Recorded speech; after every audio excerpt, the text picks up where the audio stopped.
gewaltig, wenn man sich das wieder neu bewusst sein darf. Gottes Gnade genügt. Danke vielmals euch, dass ihr euch das da uns mit reingenommen habt. Weil das ist mega wichtig, dass wir uns an das erinnern, dass allein Gottes Gnade in unserem Leben wichtig ist.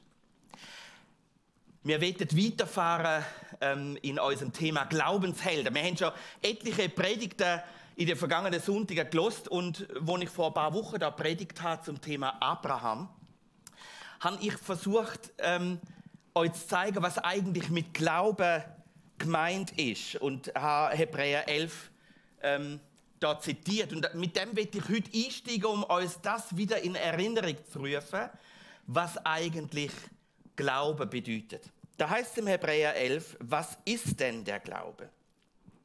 Er ist ein Rechnen mit der Erfüllung dessen, worauf man hofft, ein Überzeugtsein von der Wirklichkeit unsichtbarer Dinge. Weil unsere Vorfahren diesen Glauben hatten, stellt Gott ihnen in der Schrift ein gutes Zeugnis aus. Ich habe erwähnt, dass in unserer Alltagssprache das Wort Glaube manchmal ein bisschen schwierig ist, weil wir sagen zum Beispiel, ich glaube, morgen wird es schneien. Ich glaube das, wenn wir uns nicht ganz sicher sind, dann heißt ich glaube. Und wenn wir in die Bibel hineinschauen, dann sehen wir, dass christlicher Glaube nicht einfach eine vage Vermutung ist. Ich vermute das. Sondern es hat mit einer festen Überzeugung zu tun. Glaubende haben eine feste Überzeugung, dass es so ist. Und jetzt will ich euch für die heutige Predigt mit reinnehmen in einen Gerichtssaal. Stellt euch vor, ihr seid in einem großen Gericht und du bist der Richter. Du allein musst dir eine Meinung bilden und du allein wirst eine ganz persönliche Entscheidung treffen. Verhandelt wird der Glaube an Gott. Ist das wahr oder unwahr?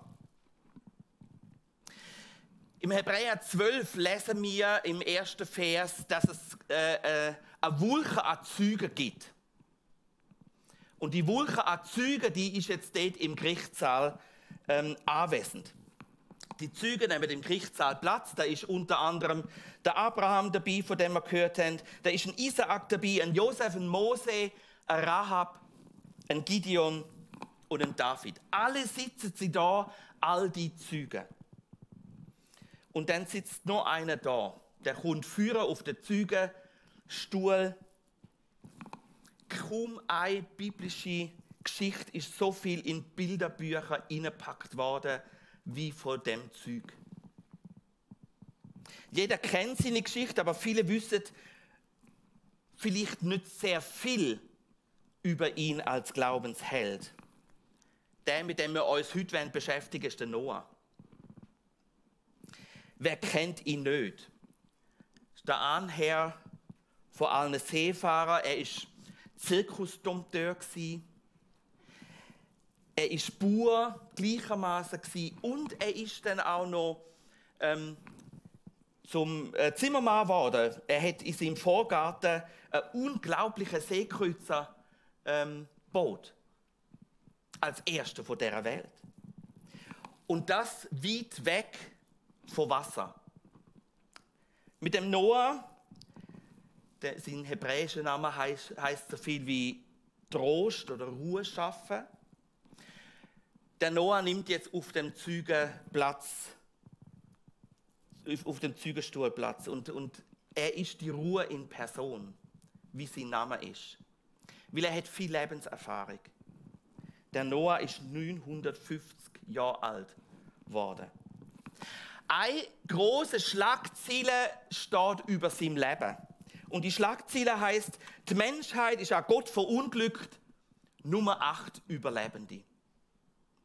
Ich glaube, Journalisten, Zeitungen würden sich die Finger lecken nach so einem Überlebenden. Den dürfen sie interviewen. Und wenn er jetzt auf dem Zeugenstuhl Platz nimmt, der Glaubensmann seine Aussage macht, sein Zeugnis abgibt, was würdest du ihn fragen? Würdest du vielleicht fragen, Noah, erzähl mal, wie ist das damals in dieser Zeit, wo du gelebt hast? Was wird er uns erzählen? Matthäus 24, Vers 38 sagt uns, wie es in dieser Zeit ausgesehen hat. Es heißt dort, damals vor der großen Flut aßen und tranken die Menschen, sie heirateten und wurden geheiratet, bis zu dem Tag, an dem Noah in die Arche ging. Also stinknormales Leben. Sie haben gegessen, sie haben getrunken, sie haben geheiratet. Bis der Noah in die Arche gegangen ist, haben die Leute eigentlich ein ganz normales Leben gehabt. Und dann wird uns aber im 1. Mose auch berichtet, wie in dieser Zeit, bevor er in die Arche gestiegen ist, wie gross die Bosheit der Leute war, wie die Gesellschaft gottlos war. Und das lesen wir im 1. Mose 6. Als aber der Herr sah, dass der Menschen Bosheit groß war auf Erden und alles Dichten und Trachten ihres Herzens nur böse war immer da reute es den Herrn, dass er die Menschen gemacht hatte auf Erden. Und es bekümmerte ihn in seinem Herzen. Könnt ihr euch das vorstellen? Zwischen Schöpfung und dieser Zeit liegen nur 9 Generationen. Mega krass, oder? Was sich zwischen einem vollkommenen, perfekten Zustand in der Schöpfung innerhalb von 9 Generationen kann entwickeln. Aus den paradiesischen Zuständen von der Anfang von dieser Welt hat sich gewandelt zu einer Art von Gewalt, von Korruption, von Verdorbenheit. Durch und durch verdorben. Mit einem Leben voller Egoismus. Und für die Leute ist das der Normalzustand geworden. Innerhalb von diesen 9 Generationen. Man hat das Paradies vergessen. Das ist Vergangenheit. Aber im Herz von Gott hat dieser Zustand enormen Schmerz, enorme Trauer ausgelöst. Versteht mich richtig, ich bin eigentlich nicht ein Schwarzmaler. Aber wenn ich mir unsere Tage so um uns herum anschaue, muss ich sagen, da sieht es offensichtlich noch gewisse Parallelitäten aus. So ähnlich ist doch unser Leben heute auch. Mit der Menschheit ist etwas nicht in Ordnung. Wenn wir werden von allen Seiten dazu angeregt, unser Ego in den Vordergrund zu setzen. Du bist wichtig. Ich bin wichtig, dass meine Wünsche erfüllt werden. Und es ist spannend, unser Gehirn ist eben nicht wie ein Computer. Beim Computer, da lädst du irgendein Programm drauf und das Programm, das ist so, das kannst du so brauchen und das verändert sich nicht, indem du es einmal spielst oder indem du es 1000-mal spielst oder verwendest. Das Programm verändert sich wegen dem nicht, je öfter du es brauchst. Bei unserem Gehirn ist das anders. Je mehr du etwas siehst, je mehr du etwas hörst, dich damit beschäftigst, es in deine Gedanken ein- und ausgeht, umso mehr wird es für dich normal werden. Umso mehr Einfluss wird das auf dein Leben überkommen, bis hin zur vollkommenen Kontrolle. Und darum müssen wir auch heute uns immer wieder die Frage stellen, welche Werte prägen eigentlich mein Leben? Durch was lasse ich mich prägen? Was ist mir wichtig? Ist es die Gesellschaft, die mich beeinflusst? Sind es die Sachen, die um mich herum ablaufen, die mein Denken beeinflussen? Oder gebe ich den ewigen Wert von Gott Platz, Raum in meinem Denken? Die Frage haben sich Christen zu allen Zeiten und allen Generationen müssen stellen. Der Paulus hat bereits im Römer 12 geschrieben: Ich habe euch vor Augen geführt, Geschwister, wie groß Gottes Erbarmen ist. Die einzige angemessene Antwort darauf ist die, dass ihr euch mit eurem ganzen Leben Gott zur Verfügung stellt und euch ihm als ein lebendiges und heiliges Opfer darbringt, an dem er Freude hat. Das ist der wahre Gottesdienst und dazu fordere ich euch auf, richtet euch nicht länger nach den Maßstäben dieser Welt, sondern lernt in einer neuen Weise zu denken, damit ihr verändert werdet und beurteilen könnt, ob etwas Gottes Wille ist, ob es gut ist, ob Gott Freude daran hat und ob es vollkommen ist. Und genau da, an dieser Stelle, wird uns der Noah zum Vorbild, zum Glaubensheld. Und genau darum ist der Noah genauso aktuell, wie es vor 5000 Jahren etwa war. Heute, wie zur Zeit vom Noah, sind wir umgeben vom Lauf dieser Welt. Und wenn wir, wie der Noah, da können wir eigentlich entschliessen, ob wir still und leislich mit dem Strom mitschwimmen oder ob wir unseren Platz einnehmen, unseren Stand einnehmen und aufstehen. Der Noah, seine Geschichte zeigt mir ein Geheimnis. Und zwar ein Geheimnis von seinem Erfolg, wie er standhaft hätte können bleiben in einer Zeit, wo so gottfremd war. So gottlos. Und das lesen wir in 1. Mose 6, Vers 9. Da heißt, dies ist die Geschichte von Noahs Geschlecht. Noah war ein frommer Mann und ohne Tadel zu seinen Zeiten. Er wandelte mit Gott. Der Noah ist ein Mann von der völligen Hingabe gewesen. Das Wort, wo dafür wandelte mit Gott steht, das hebräische Wort, das heißt eigentlich ein Schritt nach dem anderen machen, irgendwo hinzubewegen, wo ich will oder wo ich vielleicht nicht geahnt habe. Und er wandelte nicht allein, sondern mit Gott. Und jetzt müssen wir uns das vorstellen, wie wenn da an meiner Seite Gott ist und Gott geht irgendwo hin und ich schaue, dass ich immer Schritt halte, einen Schritt nach dem anderen, immer mit Gott an seiner Seite. Und wenn er eine andere Richtung geht, dann gehe ich da immer Schritt für Schritt in der Nähe von ihm mit. Und wenn ich irgendetwas sehe und denke, hey, da wäre es auch noch schön, da könnte ich auch noch, dann denke ich, okay, wo ist Gott? Gott, was denkst du darüber? Ah nein, du willst nicht da. Du willst in eine andere Richtung. Gut, ich wandle mit dir. Ich bleibe an deiner Seite. Ich frage, wo willst du hingehen?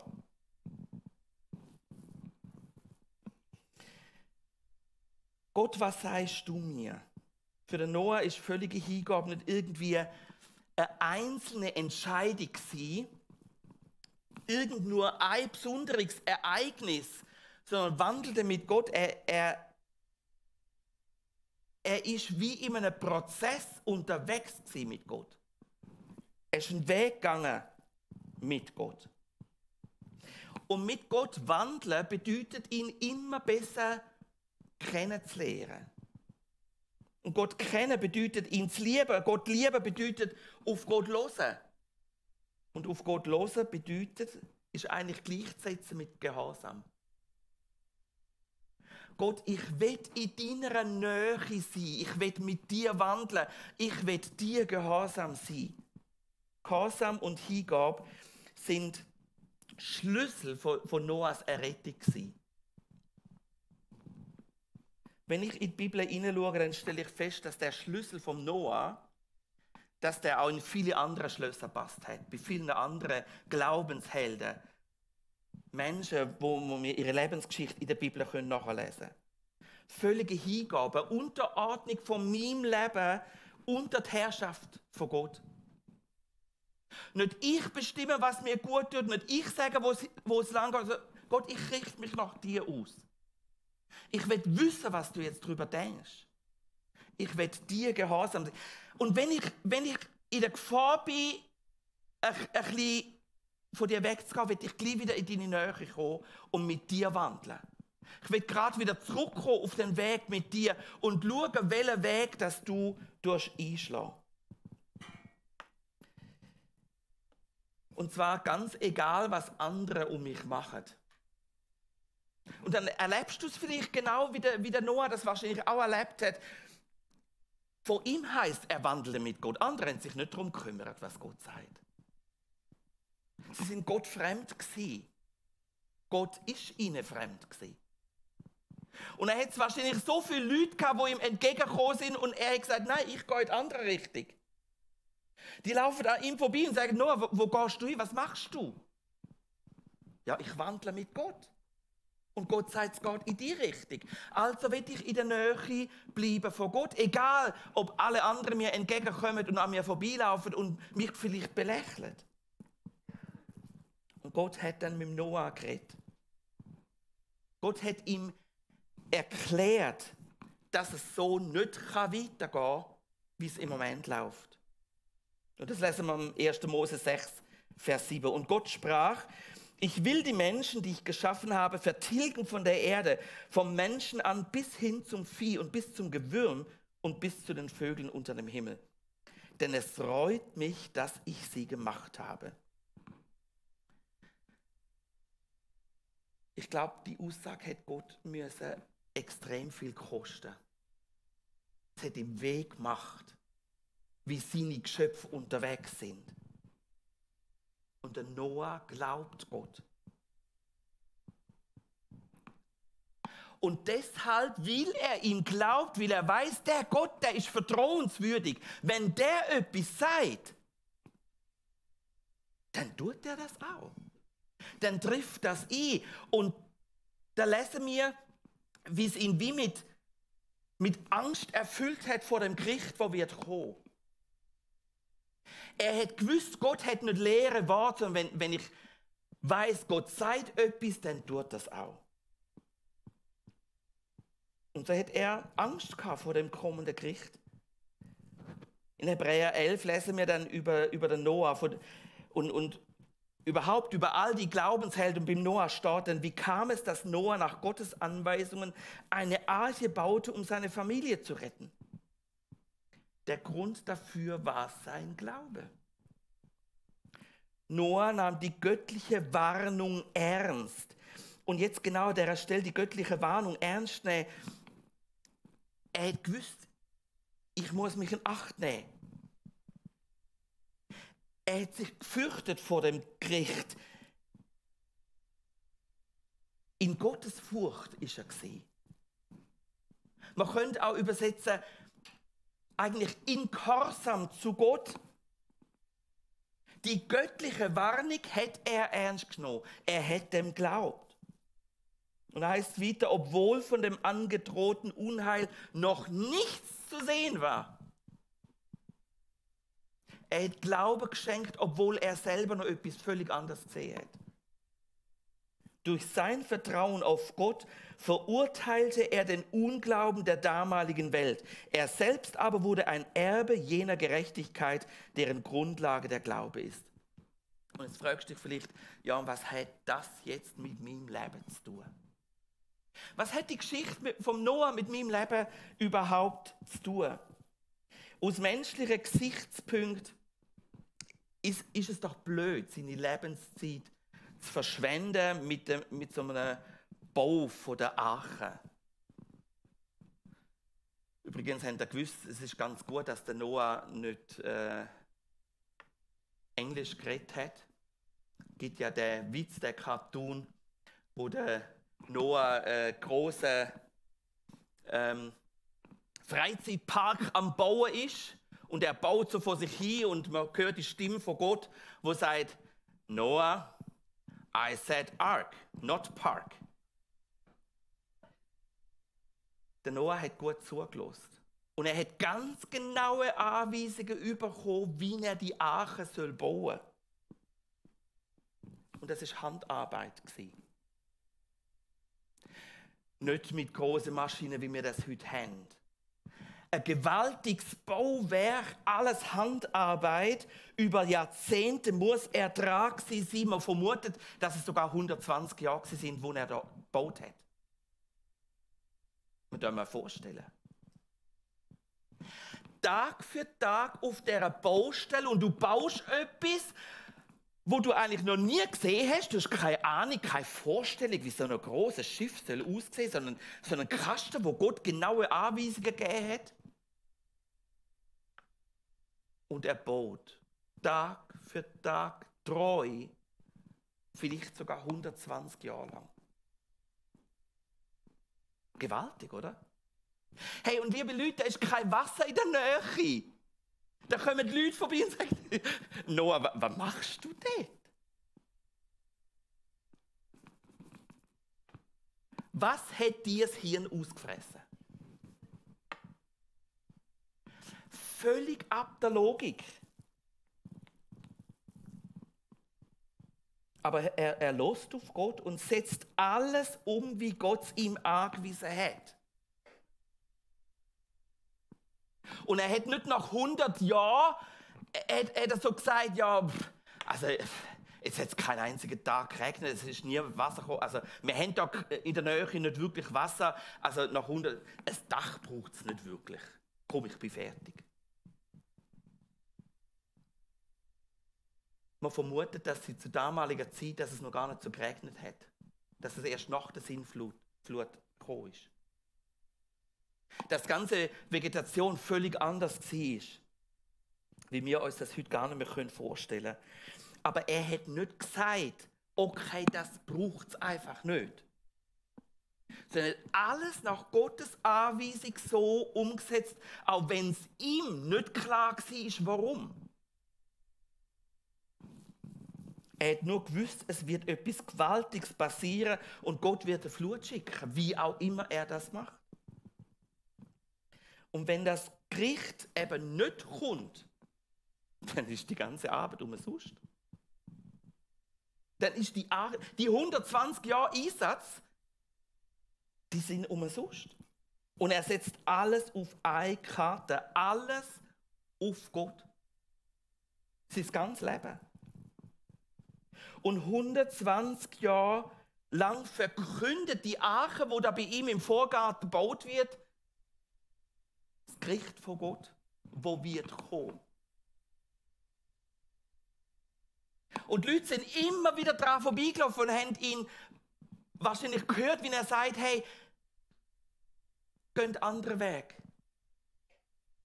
Gott wird das Gericht schicken, er hat es mir gesagt. Und er hat immer wieder versucht, die Botschaft anzubringen. Und die Arche redet aber nicht nur vom Gericht, sondern auch von der Rettung. Die Arche redet davon, ich biete euch Platz und Möglichkeit für die Rettung. Hebräer 1, in den ersten 2 Versen, da heißt, nachdem Gott vor Zeiten vielfach und auf vielerlei Weise geredet hat zu den Vätern, durch die Propheten, hat er zuletzt in diesen Tagen zu uns geredet durch den Sohn, den er eingesetzt hat zum Erben über alles, durch den er auch die Welten gemacht hat. Gott hat nicht nur durch die Arche geredet,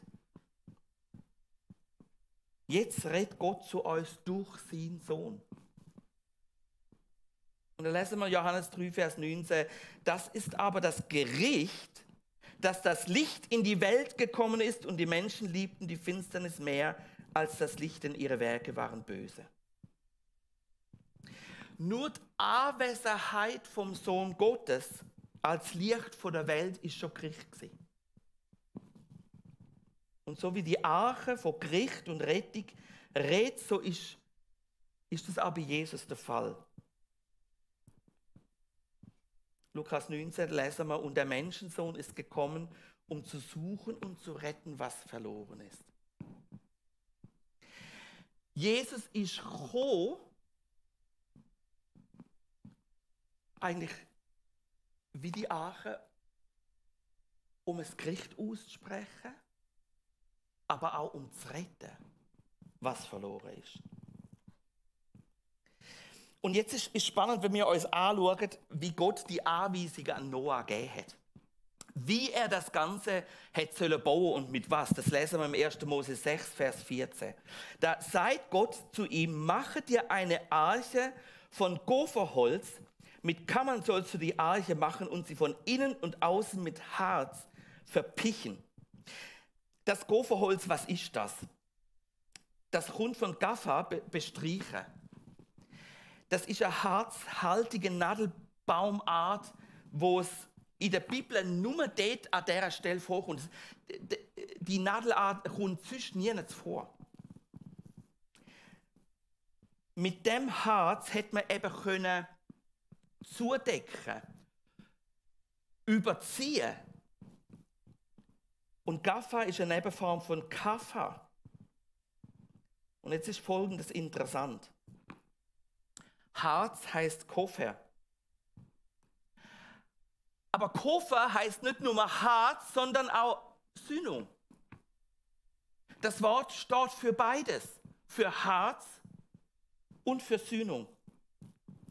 Und wenn wir dann in Hiob 33 lesen von dem Koffer, dann bleibt einem gar nichts anderes übrig. Man kann es nicht mit Harz übersetzen, man muss es mit Sühnung übersetzen. Wir werden gleich den Bibelvers anschauen.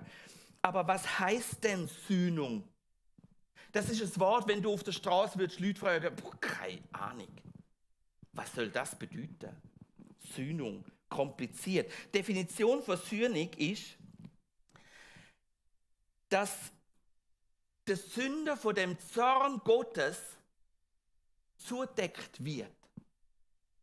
Das heißt, der Zorn Gottes, Gericht kommt und wird treffen und es wird zudeckt durch die Sühnung, dass es nicht treffen kann. Schützend zudeckt. Die einen von euch haben die Geschichte schon mehrmals gehört, aber weil sie so gut passt, will ich sie reinbringen von dem Kapitän, der unterwegs war. Auf einem grossen Schiff mit seinen Matrosen. Und sie haben Nahrung mitgenommen auf dieser Fahrt, wo genau würde lange bis an das Ziel, wo sie hin müssen. Und die Leute, die Besatzung, hat dort das Problem auf dem Schiff gehabt, weil Nahrung geklaut worden ist. Es hat irgendwo ein Dieb, irgendjemand, der sich bedient. Und sie haben gewusst, wenn das noch weiter passiert, dann langt es nicht mehr für alle. Und sie haben es dem Kapitän gesagt, und der Kapitän hat gesagt, okay, wenn jemand verwünscht wird, dass er klaut, dann soll der bestraft werden. Der soll an der Mast angebunden werden und ausgepeitscht werden. Vor allen Leuten. Und es ist 2 Tage gegangen, dass die Matrosen gekommen sind zum Kapitän und haben ihm gesagt, du, wir haben eine gute und eine schlechte Nachricht. Die gute Nachricht, wir haben endlich den Dieb verwünscht. Er ist gestellt worden. Und die schlechte Nachricht, es ist deine Mutter. Und der Kapitän steht da und weiß ganz genau, wenn er jetzt nicht durchzieht, was er gesagt hat, dann ist er unglaubwürdig. Dann ist er nicht gerecht. Aber wenn er das Urteil vollzieht über seine Mutter, dann weiß er, wird seine alte Mutter das nicht überleben. Und er hat gesagt, bindet sie an den Mast. Sie ist an den Mast gebunden worden und der Vollstrecker hat Peitsche ausgeholt. Und in dem Moment, wo der erste Peitschenschlag gekommen ist, hat er sich schützend über seine Mutter gestellt und hat alles auf sich genommen. Und somit hat er beides bewiesen. Er ist gerecht, aber auch liebend. Und genau das ist es, was Jesus gemacht hat. Und genau das ist es, was Sühnung, was Koffer eigentlich bedeutet. Der Schutz. Dass dich das Gericht nicht muss treffen. Jesus stellt sich als Schutz davor. Der Zorn Gottes wird ausgeübt, aber er trifft den, der zudeckt. Und genau darum ist Jesus ans Kreuz gegangen, weil er zudeckt. Und dann ist Sühnung geschehen. Also Gott ist gerecht, Er kann nicht einfach die Augen verschliessen. Er bestraft das Böse. Aber Gott ist auch Liebe, weil er einen Weg sucht, um den Schuldigen zu verschonen. Er wird zudeckt. Und jetzt Hiob 33, wo wir angetönt haben.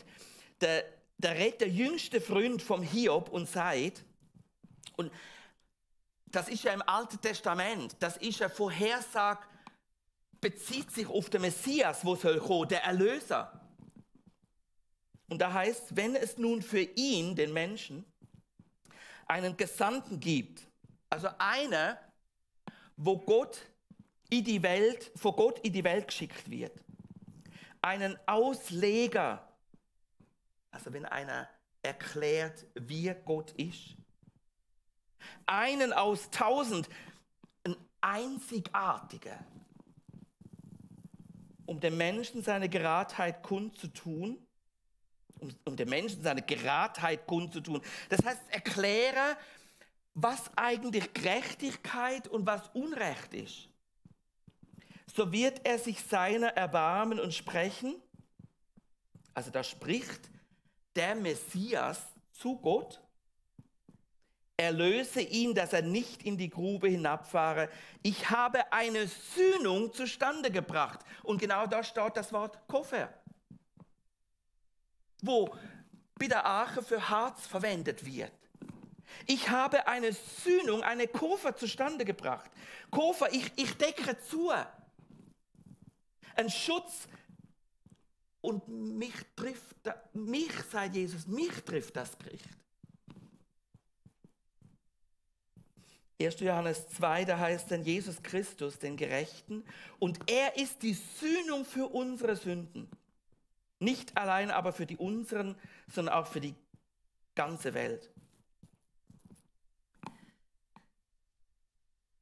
Und wenn du jetzt, ich habe angefangen, dass wir im Gerichtssaal sitzen und die Zeugen vor uns haben, heute haben wir den Noah vor uns gehabt, der seine Zeugenaussage macht. Und wenn du die Zeugenaussage vom Noah hörst und sacken lässt, was macht das mit dir?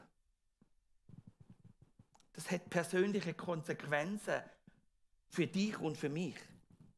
Wenn wir die Botschaft hören, dann heißt das, dass wir persönlich Rettung nötig haben und dass aber auch die Rettung zur Verfügung steht. Aber dass wir Rettung nötig haben, wenn wir uns nicht eingestehen. Das ist eigentlich fast ein Outing nötig. Ein Outing, sich einzugestehen, da gehört viel dazu. Stell dir vor, die Leute um den Noah herum, die hätten gesagt, Noah, du hast vollkommen recht. Wenn da einer vorbeigelaufen wäre, ihn sieht und ihm geht, Noah, ey, du hast sowas von recht. Ich bin böse. Gott muss es richten, aber ich will gerettet werden. Schau, ich helfe dir jetzt beim Bau und ich komme mit in die Arche. Das wäre ein Outing gewesen. Vor den anderen allen zugestehen, hey, ich bin nicht gut genug vor Gott. Ich habe Rettung nötig. Ich brauche es. Das wäre doch super peinlich, wenn das andere von mir wüssten. Und leider sind dort mal Nummer 8 gerettet worden, aber Platz wäre für mich da gewesen. Das Spannende ist, wenn der Noah da bei uns im Gerichtssaal sitzt und wir seine Zeugenaussage hören, wenn wir auch feststellen, die Glaubenstat vom Noah, die ist nach außen hin sichtbar gewesen für andere. Er hat nicht einfach für sich im stillen Kämmerlein irgendetwas gemacht, sondern das haben alle mitbekommen, dass er an das glaubt, dass er dem Gott Glauben schenkt. Römer 1, Vers 16 heißt, zu dieser Botschaft bekenne ich mich offen und ohne mich zu schämen, denn das Evangelium ist die Kraft Gottes, die jedem, der glaubt, Rettung bringt.